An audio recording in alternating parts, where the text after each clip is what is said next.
Assalamualaikum warahmatullahi wabarakatuh. Saya Putri Nabila Sendari dengan NIM 22230025 dari Prodi Akuntansi. Pada kesempatan kali ini saya akan mempresentasikan atau menjelaskan mengenai sebuah artikel dengan tema Enterprise Risk Management Disclosure dengan judul artikel yaitu Manajemen Risiko Perusahaan dan Biaya Hutang Peran Moderasi Krisis. Yang pertama, pembahasan teori. Artikel ini membahas Enterprise Risk Management atau ERM dalam konteks biaya hutang perusahaan di negara berkembang, khususnya Indonesia. Penelitian ini menggunakan dua teori utama untuk menjelaskan hubungan antara Enterprise Risk Management atau ERM dan biaya hutang perusahaan.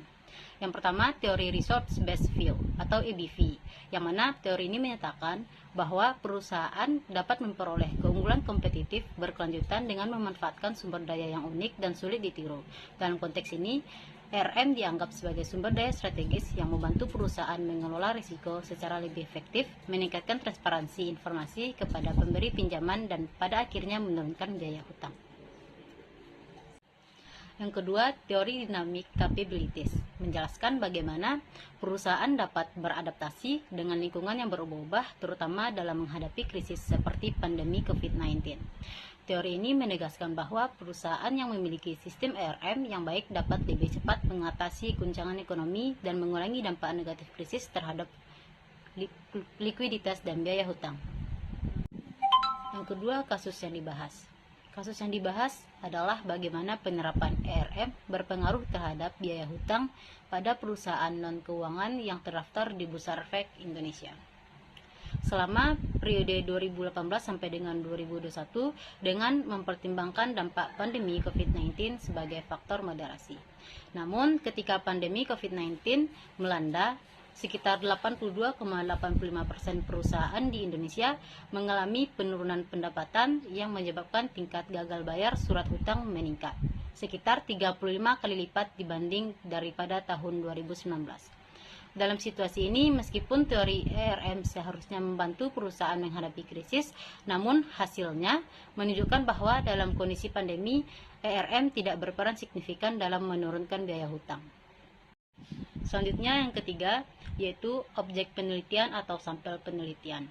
Sampel penelitian ini terdiri dari 310 perusahaan non-keuangan yang terdaftar di Bursa Efek Indonesia atau BEI selama periode 2018 sampai dengan 2021. Data keuangan perusahaan diperoleh dari basis data DataStream, sedangkan informasi mengenai ERM dikumpulkan secara manual dari laporan tahunan perusahaan.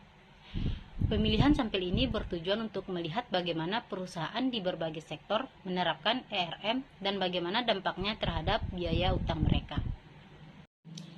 Yang keempat, teknik analisis data. Penelitian ini menggunakan beberapa metode statistik untuk menganalisis hubungan antara ERM dan biaya hutang.